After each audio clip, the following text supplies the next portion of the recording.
Assalamualaikum warahmatullahi wabarakatuh, pemirsa Sultan TV. Selamat siang semuanya, semoga dalam keadaan sehat. Dan kita kembali menjumpai Anda tentunya dalam Berita Sultan Siang, edisi Rabu 9 Februari 2022. Dan hari ini, spesial kita hadir di siang hari ini untuk membahas dan juga dalam semarak Hari Pers Nasional tahun 2022.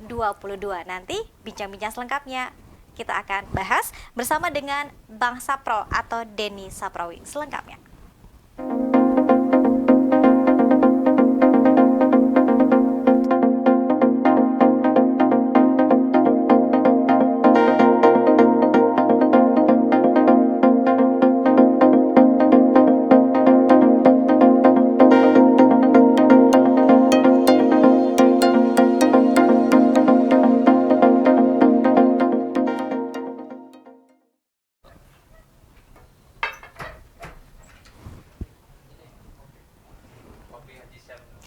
Ya, pemirsa, era disrupsi dan juga tantangan revolusi industri 4.0 ini juga banyak mempengaruhi media massa dan juga dunia pers termasuk broadcasting dan juga pemberitaan yang beredar di masyarakat tentunya. Dan para pers dan juga insan wartawan dituntut untuk lebih kreatif dan juga terus berkreasi dan juga berinovasi sehingga ini tidak persaingan ya, ini seiring persaingan dengan konten kreator, kemudian juga citizen jurnalis yang memang setiap masyarakat ini seolah bisa menjadi seorang jurnalis. Namun seperti apa sebetulnya tantangan pers di masa depan khususnya di era digitalisasi dan juga teknologi informasi yang juga semakin pesat. Di studio Sultan TV pemirsa telah hadir Bang Denny Saprowi atau Bang Saprol selaku Ketua Pokja Wartawan Harian dan Elektronik Banten. Assalamualaikum Mas Saprol. Sehat? Alhamdulillah. Selamat Hari Pers Nasional Bang Saprol. Iya, terima kasih. Sama-sama kita. Sama-sama ya kita ya. Silakan Bang, mungkin teman-teman Pokja dan juga insan pers yang ada di luar sana juga sedang menyaksikan kita untuk mungkin menyampaikan dulu selamat Hari Pers. Silakan. Ya. Saya mewakili keluarga besar Pokja Wartawan Harian dan Elektronik Provinsi Banten. Tentu hari ini sangat berbangga hati, juga mengapresiasi nih Sultan TV ada edisi khusus HPN mengucapkan selamat Hari Pers Nasional tahun 2022. Pokja juga nanti ada acara, tapi besoknya mudah-mudahan ini menjadi momentum bahwa kita harus, saya teringat pesan para suhu di Jawa Pos karena saya anak Jawa Pos di perusahaan Jawa Pos bahwa bentuk terbaik bersyukur adalah kerja keras. Mari kita kerja keras sebagai jurnalis. Wow, bentuk bersyukurnya kerja keras, Bang Saprol. Oke, baik. Bang Saprol, kalau kita tilik dulu sih ke tema nasional itu, kalau tidak salah berkaitannya dengan lingkungan ya? Ya, mungkin boleh dijelasin dulu sih Bang Saprol, kenapa sih kemudian isu lingkungan ini sangat dekat juga dengan pers? Ya, sesungguhnya tiap tahun memang isunya yang selalu membumi. Kemudian untuk tahun ini karena dalam tanda kutip situasi dunia juga sudah semakin panas, maka menjadi masuk logika ketika para petinggi di Dewan Pers termasuk juga di organisasi wartawan mengambil tema ini. Secara prinsip maknanya adalah ingin mendorong bahwa jurnalis juga bagian dari orang yang harus mengkampanyekan bahwa kita harus cinta lingkungan, kita harus menjadi contoh bagi masyarakat. Ya minimal tidak buang sampah sembarangan lah paling tidak. Itu salah satunya. Ya kalaupun udara sangat panas, pakai AC-nya jangan terlalu yang full banget gitu. Itu bentuk-bentuk sikap yang lebih ke sana sih maknanya. Tapi kalau untuk para jurnalis di lokal misalnya di provinsi, di daerah, maka maknanya tentu menjadi berbeda karena setiap provinsi juga punya persoalan lingkungan yang berbeda-beda, terutama di tengah musim cuaca yang tidak bisa ditebak. Meskipun kita masih selalu mengupdate BMKG, paling tidak cuaca ini kan juga bagian dari suatu warning, peringatan bagi kita. Banjir setiap langganan tiap tahun, kemudian juga longsor, dan terakhir Banten, ya mudah-mudahan kita berdoa tidak terjadi gempa susulan lagi. Oke, dan ini pers juga berperan dalam pemberitaan isu-isu lingkungan, Ya. termasuk kalau bencana biasanya bencana alam dan lain-lain ini diiringi dengan berita hoax. Nah, saya agak kelewat tadi. Kita juga ada bencana non alamnya. Ya. Begitu lepas masker saya lupa sekarang kita situasinya pandemi. Ini sesungguhnya kita sedang melawan perang pandemi terhadap virus. Lalu kalau dikaitkan dengan apa yang sesungguhnya hari ini terjadi, yaitu tadi kami diskusinya ancaman gelombang ketiga ini sudah sangat di depan mata, sehingga yaitu tadi beberapa hal kami juga menjadi mitra pemerintah, terutama dalam tanda petik kampanye mengedukasi melawan pandemi COVID. Terkait tadi yang Hoax. Dan tentang hoax, kami beberapa kali juga kolaborasi dengan berbagai institusi, paling tidak di internal profesi wartawan atau di Pokja saja misalnya, ya itu sudah harus menjadi jati dirinya wartawan, baik itu cetak, online, media elektronik, bahwa kita tidak hanya sekedar menjadi penyambung lidah rakyat, tapi kita punya tanggung jawab moral yang besar, tidak hanya pada masyarakat, tidak hanya pada publik, tapi juga pada Tuhan. Maka siapapun yang dia ngaku jurnalis, dia sebagai orang yang mencari nafkahnya di profesi ini, jangan pernah sekali-sekali untuk membuat informasi yang hoax. Karena korban berita hoax itu kadang ada yang dampaknya langsung, ada yang juga yang tidak langsung. Apalagi dikaitkan dengan undang-undang ITE, banyak teman-teman jurnalis apalagi di level nasional juga yang harus berurusan hukum dengan undang-undang ITE hanya karena tidak hati-hati ketika dia membuat informasi yang pada ujungnya itu nyata dan bukti bahwa itu adalah berita palsu, berita bohong. Oke, langsung cross check kepada website resmi, media mainstream, jangan lewat dari grup WhatsApp yang tidak tahu dari mana ya Bang Saprol ya. Oke, kita bicara soal tantangan pers di masa depan nih, masa sekarang sudah masuk disrupsi, revolusi industri, katanya udah mau 5.0 bahkan Bang Saprol. Bagaimana? Saya selalu sedih kalau bicara soal masa depan di era digitalisasi, karena basicnya sebagai jurnalis media cetak. Oke. Jadi kalau kita diskusi soal masa depan, maka ini menjadi masalah terutama bagi jurnalis-jurnalis yang di media cetak dalam tanda petik. Bagaimana era digital telah luar biasa, ini tidak bisa dicegah di seluruh dunia. Banyak media cetak yang dalam tanda petik dia berjaya puluhan tahun, tapi dia menyerah pada keadaan ketika teknologi sangat luar biasa berkembang. Kalau berbicara masa depan, maka ini menjadi tantangan, terutama bagi para senior-senior di jurnalis untuk mempersiapkan regenerasi. Persoalannya paling tidak ada 3 lah. Satu, bagaimana proses rekrutmen awal orang menjadi jurnalis. Ini menjadi penting di era sekarang. Semua orang sekarang bisa jadi wartawan. Betul. Semua bisa memberikan atau menjadi agen informasi untuk masyarakat, karena sarana dan ruang masyarakat untuk mengakses informasinya sangat mudah. Lalu yang kedua itu soal bisnis. Kalau berbicara media dan bisnis ini juga nggak bisa dipisahkan, maka tentu tantangan masa depan akan menjadi lebih besar lagi, di mana pola-pola bisnis yang manual itu sudah akan tergerus oleh gerakan-gerakan manajemen bisnis yang digital. Lalu yang terakhir itu soal konten paling. Jadi masa depan media tentu akan berubah total dari 3 itu.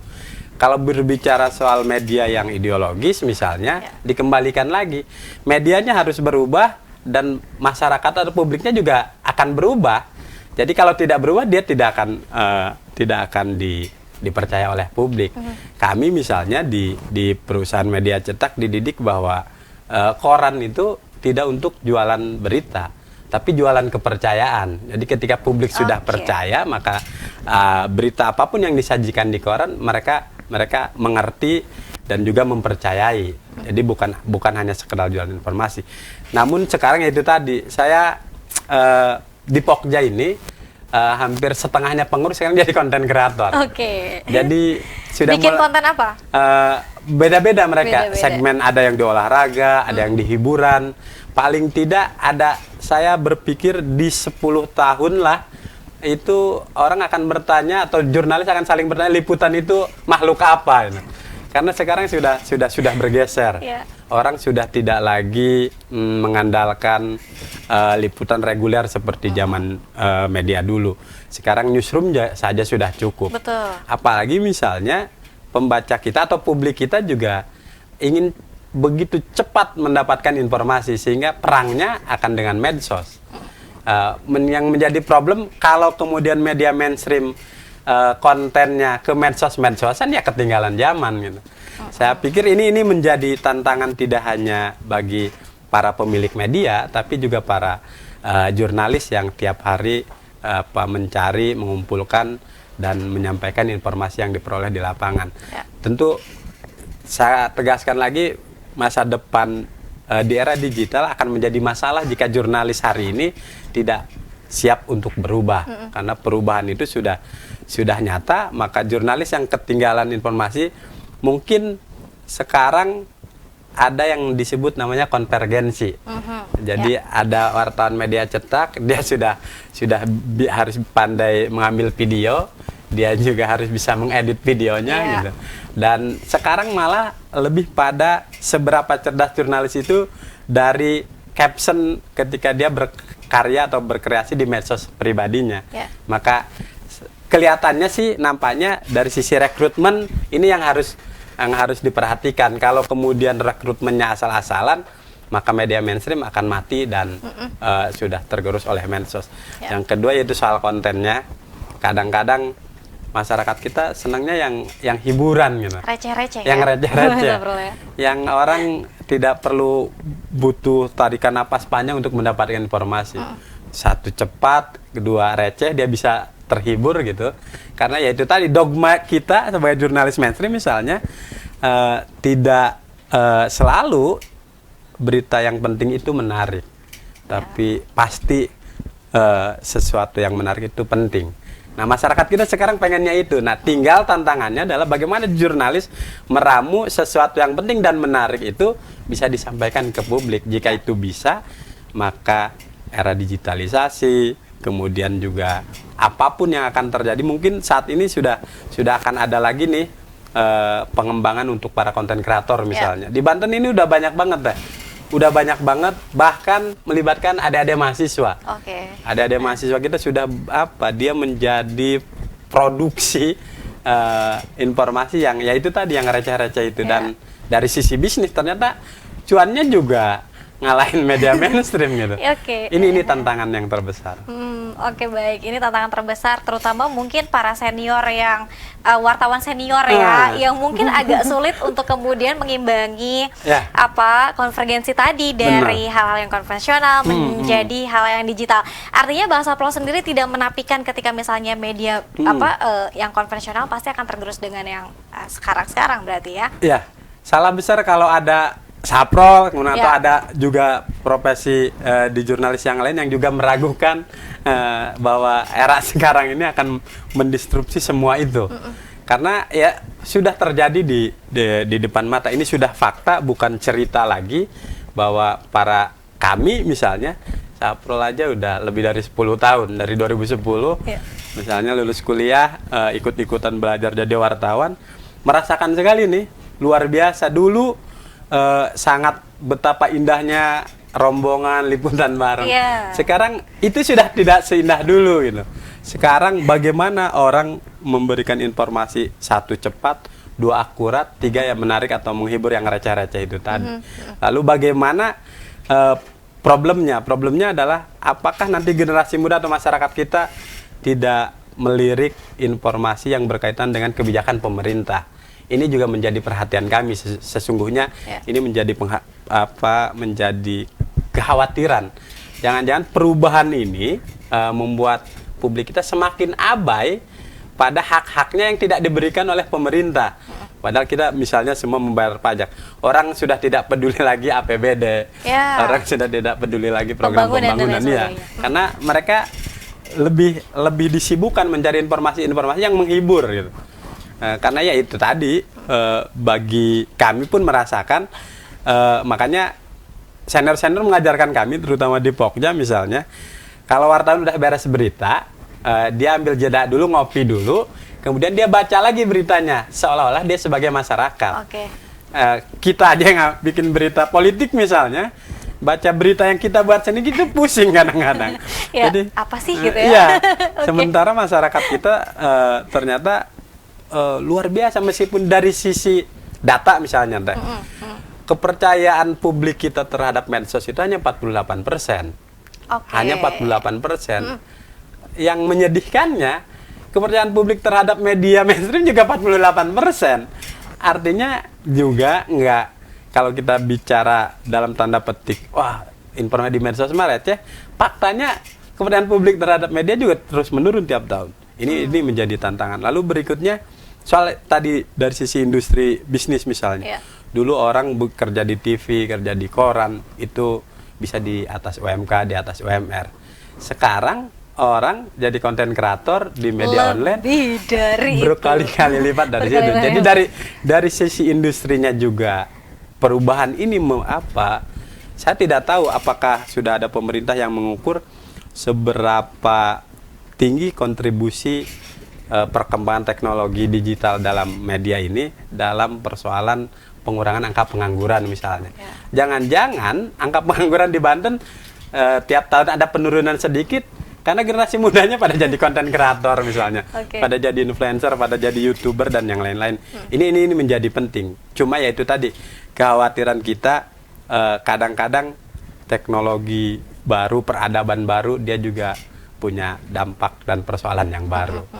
Nah, mental masyarakat kita nanti yang apa-apa lebih senang nonton yang joget-joget dibandingkan sesuatu yang baik lebih untuk berisi kepentingan dan masyarakat. sebagainya. Oke, ini mungkin kalau sebagai pelaku pers di media cetak, kita ingat sekali beberapa tahun lalu perjalanan pers yang cukup panjang dari mesin ketik, kemudian tulis tangan dan lain sebagainya. Kemudian sekarang hanya dalam satu genggaman ini sudah bisa mendapatkan informasi. Nah, Bang Sapro, apakah kemudian ini agak dilematis juga ketika jurnalis harus kemudian dituntut sebagai kreatif, inovatif, kemudian mungkin tadi menyajikan hal-hal yang receh dalam tanda kutip, tapi juga harus mempertahankan idealismenya. Bagaimana? Ini tentu menjadi tantangan semua, terutama bagian juga di sana peran pemerintah, karena yaitu tadi pers pilar keempat demokrasi, artinya ada tanggung jawab pemerintah harusnya di sana soal bagaimana kemudian orang bertanggung jawab soal itu. Tapi yang menjadi problematika di lapangan memang masih ada. Saya percaya sampai hari ini masih banyak wartawan yang idealis, tapi di sisi lain soal kesejahteraan jurnalis juga menjadi problem. Ini sesuatu yang agak ironi. Bahkan kalau kita ngobrol dengan Disnaker, tiap tahun kan buruh demo soal UMK, upah minimum kabupaten kota, upah minimum provinsi. Tapi misalnya pejabat-pejabat di Disnaker, ini wartawan katanya kalau giliran upahnya media di bahu UMK pun nggak pernah protes tuh katanya. Ini juga menjadi sesuatu yang ternyata kesejahteraan wartawan juga harus diperhatikan oleh pemerintah. Artinya regulasinya juga harus jelas. Jangan-jangan misalnya kenapa banyak dalam tanda petik stigma ada wartawan bodrek dan itu yang membuat noda dalam profesi ini. Khawatirnya karena itu tadi. Meskipun ya itu tadi, kalau media mainstream jelas, kantornya jelas, kemudian juga SDM-nya jelas, rekrutmennya jelas, dan yang lain-lainnya juga jelas. Nah, ini yang kita repot ini banyak juga, apalagi setelah ambiarnya media online ini, semua orang bisa bikin media, ke notaris tinggal berapa, semua orang bisa melakukan itu. Kita khawatir orang-orang yang sesungguhnya dia tidak melek literasi, tapi menjadi pengelola media. Ketika kemudian dia mencari kehidupan nafkah sehari-harinya dari media itu, ketika tidak tercukupi maka dia melakukan hal-hal yang melenceng. Pada prinsipnya itu tadi, kalau soal idealis ini beririsan satu parameternya sih, kalau Sapro selalu selalu meyakini 3 saja. Ya. Satu, jurnalis apapun pada ujungnya dia harus menaati kode etik jurnalistik. Persoalan dia sudah bersertifikat Dewan atau tidak, itu lain hal. Tapi satu dulu, ini orang sebelum jadi wartawan dia harus paham kode etik jurnalistik. Ya. Yang kedua, dia juga harus paham tujuan media, tujuan pers itu untuk apa. Gitu. Ya. Kita punya tanggung jawab tidak hanya soal ini profesi atau mata pencaharian, tapi ini menjadi bagian dari pengabdian. Bahkan senior bilang ini salah satu pilihan hidup. Ada yang sarjana hukum, sarjana ekonomi, sarjana pendidikan, pada jadi wartawan. Gitu. Yeah. Ketika kita tanya, saya terpanggil, saya ingin mengabdi di jalur ini. Ada yang jujur juga kadang-kadang, ya, karena di tempat lain nggak ada pilihan, jadinya jadi wartawan. Tapi ini yang saya suka kalau bicara soal idealis. Kesini agak bagus ketika banyak jurnalis muda di Banten, dia mantan aktivis mahasiswa. Ini yang kadang-kadang kalau kita bilang, oh mereka inilah generasi terbaik. Dia tahu di mana posisi menjaga harkat dan martabat profesi, tapi dia juga piawai secara kompeten. Dia bagus secara komunikasi, dia juga sensitif terhadap persoalan atau isu-isu sosial, termasuk isu lingkungan. Nah ini menjadi memudahkan. Dulu bagaimana proses rekrutmen koran, TV, ngambilnya dari anak-anak UKM jurnalistik. Sekarang sudah nggak lagi variabelnya begitu. Jebolan UKM jurnalistik misalnya, malah nggak selalu berminat menjadi wartawan. Lebih memilih kerja di bank dan yang lain-lain. Maka sekarang geser. Mantan aktivis mahasiswa lah yang kita bidik gitu. Karena ya itu tadi, mereka memenuhi beberapa unsur yang dibutuhkan oleh wartawan. Dia disiplin soal regulasi misalnya, dia paham betul soal kode etik jurnalistik. Kemudian dia sensitif dengan isu-isu sosial. Dan yang ketiga yaitu tadi, dia memahami betul bahwa apa yang menjadi kewenangan pemerintah di eksekutif, apa yang menjadi kewenangan di legislatif. Itu memudahkan, sehingga ketika dia membuat berita atau dia membuat konten, dia tahu betul ini kepentingannya untuk masyarakat umum. Maka kita harapkan sih semakin banyak aktivis yang itu, semakin banyak jurnalis-jurnalis yang independen, idealis. Gitu. Baik, termasuk dia mengatur jaraknya dengan pemerintah ya, sebagai pers dan aktivis.